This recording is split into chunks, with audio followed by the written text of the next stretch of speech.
human-centered futurist, a friend and sparring partner for entrepreneurs and diplomats who dare to pioneer, those who shape direction for a human-centered creative age. In this episode, I was interviewed and I didn't know the questions up front. You will hear my raw and unscripted reflections. Today, we delve into how leadership must evolve beyond traditional paradigms to embrace authenticity and personal development as its cornerstones of success in the creative age. Let's dive in.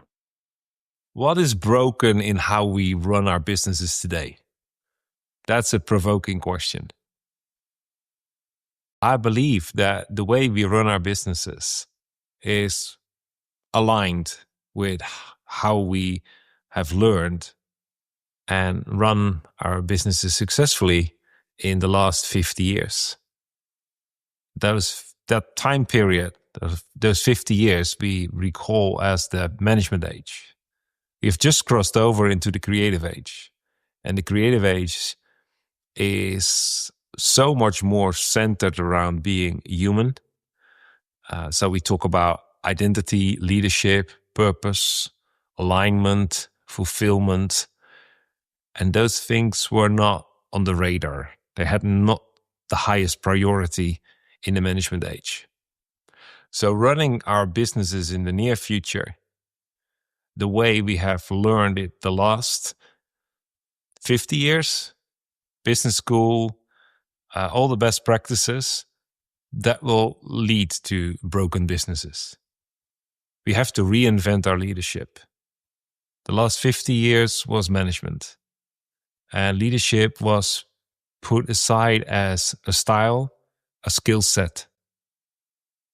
In the next era, the current era, because creative age is now, it's not a skill set.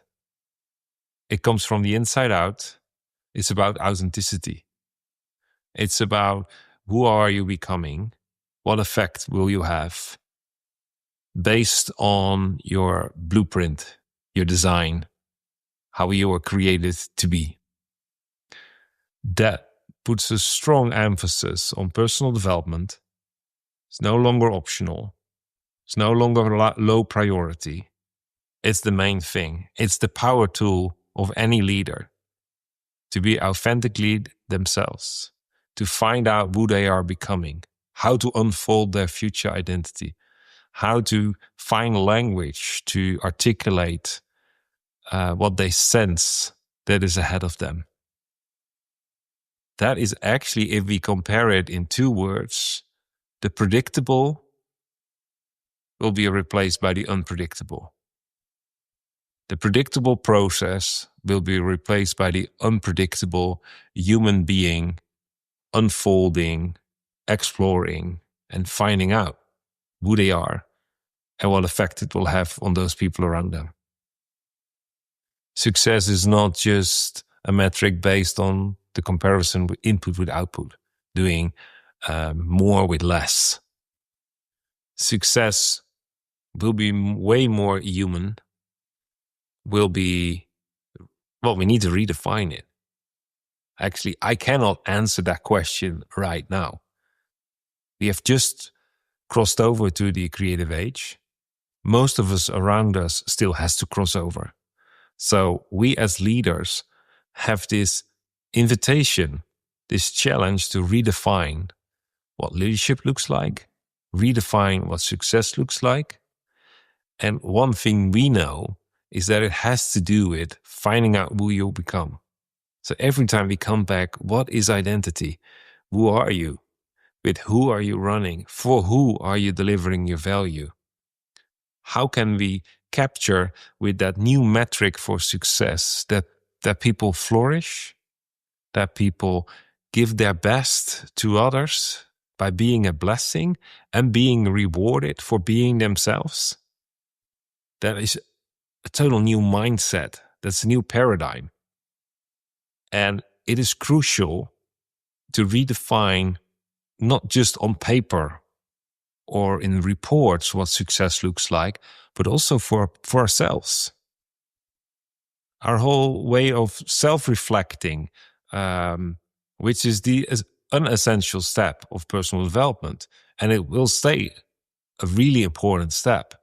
But if we judge ourselves with the wrong metric what success looks like, we actually condemn ourselves. Instead of that, we accelerate ourselves. So we need peers, we need leaders, we need to reinvent our thinking to accelerate in this time and age. And it's not about urgency. It is all about what is important. And I truly believe that it is really important for those who we lead to set them free, to equip them, to empower them, that we model it ourselves. So how we view ourselves, the belief we have in our own success, our own calling, our own blueprint, needs to be reflected in how we measure success. So the invitation is there. The invitation for the creative age. The invitation to step us as leaders from the inside out. So I would nearly say it is time for us to grow up and find out what it means to be a leader. And if we don't take this invitation, so it feels provoking, but if we don't take this invitation and we keep doing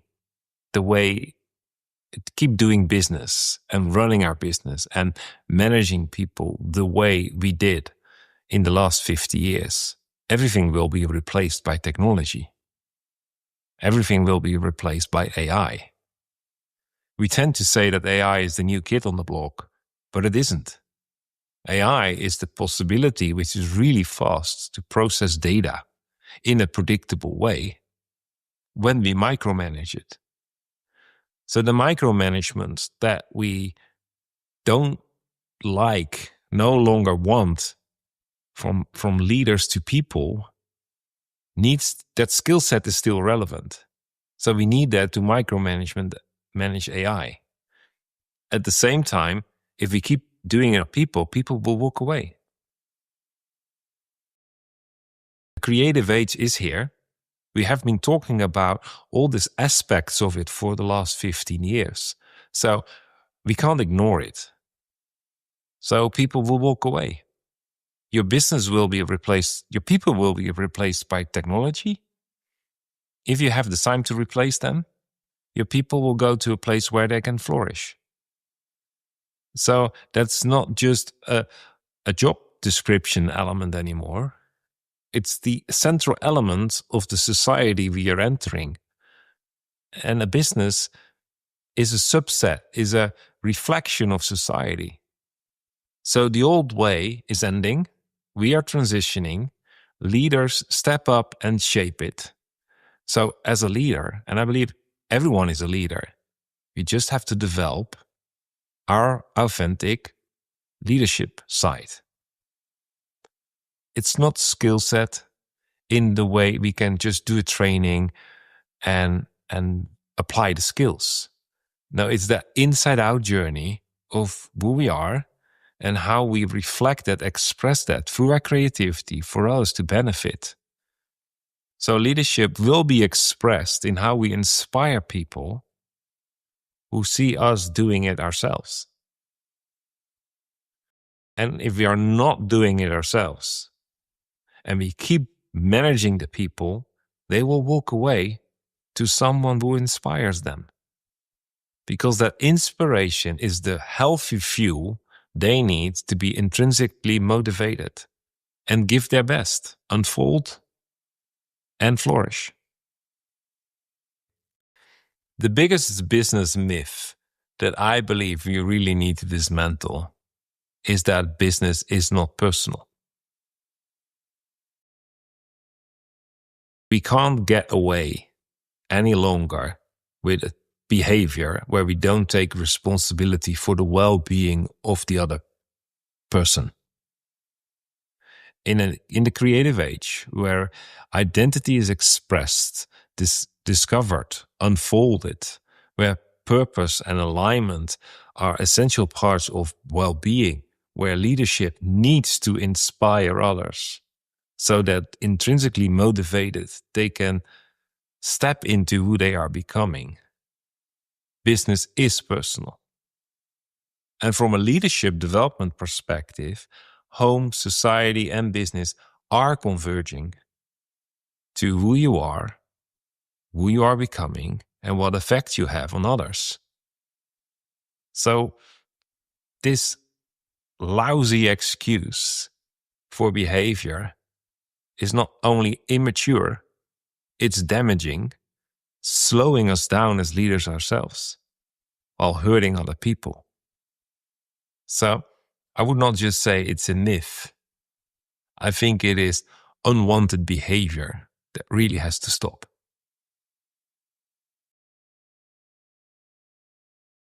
Although they feel that they're doing the right thing, I think this is a crucial question. Entrepreneurship is not just marketing and sales. So it's not just selling stuff, providing solutions. Entrepreneurship is the expression of who you are into value, added value for others who recognize it, receive it, and reward it. If I take the role as the entrepreneur in a business, while everything can be still aligned or just aligned, vision, strategy, people, their well-being. But if you feel that you're on the edge of burnout, I think we first have to look at what burnout means or could mean. And I have to borrow that insight from a friend of mine, Peter, who said burnout is when you're that small flame on the inside, your intrinsic motivation, is blown out, gone, disappears. That happens when you do things that are not in sync with your internal drive, which actually means that your external motivation overrules your internal, your intrinsic motivation, and is not in harmony and not in sync. So when an entrepreneur feels that he's on the edge of burnout, it could mean two things. He's not in sync, or she, who she is becoming. And at the other end, their external environment has more influence on how the person positions himself or sees himself. So it has to do with the maturity to be free of external pressure. But more important, the feeling is an invitation that they are ignoring, that they sense they are becoming a fuller version of themselves. And taking that invitation to actually step into the fuller version of yourself makes you ready to actually carry the assignment of your business. So it's like opening the new book, but not stepping into who you are able to read the book. And we tend to ignore that because we were a bit self-depreciation about our personal development. We tend to put our personal development to the side because there are too many operational issues. Which means that to bring it all together, the personal development, the personal investment, the stepping up into who we are becoming is the key to carry the business into the next chapter. So if you feel that you're on the edge of burning out, go to the inside, connect with your inner dialogue, and take the questions, the invitation really serious. Who am I becoming? To prepare yourself to grow with and ahead of where your business is going. Thank you for staying with me to the end. I believe it gave you something to think about and something to act on. I would love to read your thoughts in the comments below. Next week, I'm going deeper into why leadership needs a new lens with one of my peers. But if you can't wait till next week and you're ready to explore the future with us, you can always join the Alt Forum at alt.businessrevivalist.com. It's an exclusive peer dialogue for visionary leaders to step into the future together. And to make